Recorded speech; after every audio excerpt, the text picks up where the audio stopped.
హైడ్రా పేరిట సీఎం రేవంత్ రెడ్డి హైడ్రామాలో ఆడుతున్నాడని మాజీ MLA Balka Suman fire అయ్యారు. రాష్ట్రంలో ప్రజల దృష్టిని మళ్లించేందుకే రేవంత్ రెడ్డి డైవర్షన్ పాలిటిక్స్ కు తెరలేపాడని మండిపడ్డారు. ఇప్పటి వరకు మేనిఫెస్టోలో పెట్టిన హామీలు నెరవేర్చలేదన్నారు.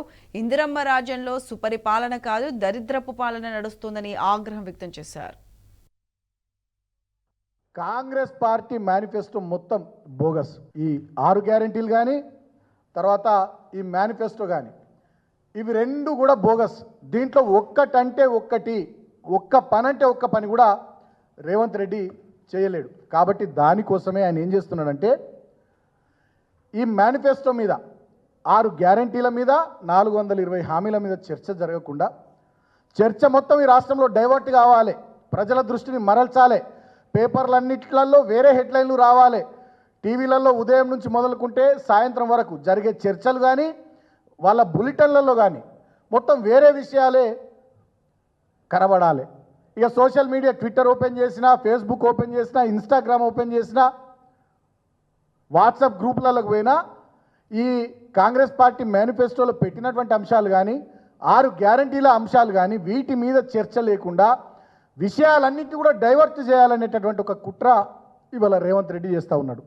ఆ కుట్రలో భాగమే ఎమ్మెల్యేల ఇండ్ల మీద దాడులు, ఆ కుట్రలో భాగమే మా ఎమ్మెల్యేలను కాంగ్రెస్ పార్టీలోకి తీసుకున్నాడు, ఆ కుట్రలో భాగమే తెలంగాణ తల్లి విగ్రహం పెట్టాల్సిన చోట రాజీవ్ గాంధీ విగ్రహం పెట్టుడు, ఆ కుట్రలో భాగమే హైడ్రా పేరిట హైదరాబాదులో పేద దళితులు, బీసీలు, లంబాడ సోదర సోదరిమణులు ఇల్లు కూలగొట్టుడు, ఆ కుట్రలో భాగమే నోరు తెరిస్తే బూతులు, అబద్ధాలు, తిట్ల పురాణం.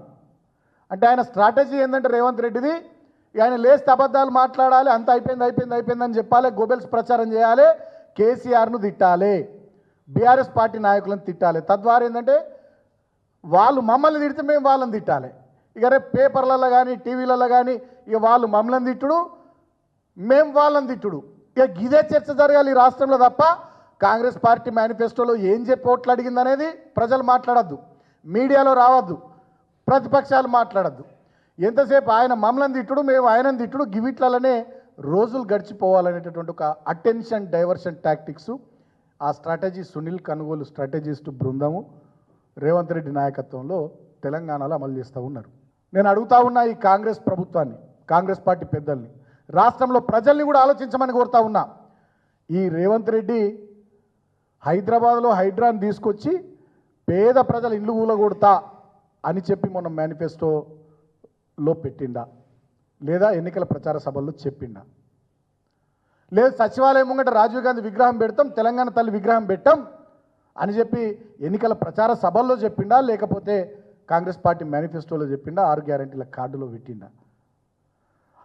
RRR అలైన్మెంట్ను మారుస్తాం, మా వంది మావతుల భూములకు అనుకూలంగా RRRను మెల్లగా గుంజుతాం ఒక 5 కిలోమీటర్ల అవతలకి అని చెప్పి రేవంత్ రెడ్డి ఎన్నికల మేనిఫెస్టోలో పెట్టిండా, 6 గ్యారెంటీల కార్డులో చెప్పిండా, లేదా అసెంబ్లీ ఎన్నికల ప్రచారంలో చెప్పిండా. భవిష్యత్తులో ఫార్మసిటీని రద్దు చేసి ఫ్యూచర్ సిటీ పేరిట రియల్ ఎస్టేట్ దందా చేస్తా అని చెప్పి రేవంత్ రెడ్డి అసెంబ్లీ ఎన్నికల ప్రచార సభల్లో చెప్పిండా, ఎన్నికల మేనిఫెస్టోలో పెట్టిండా, 6 గ్యారెంటీల కార్డులో పెట్టిండా, లేకుంటే ఇప్పుడు అధికారంలోకి వచ్చినాక చేస్తుండా. ఏం జరుగుతూ ఉంది రాష్ట్రంలో?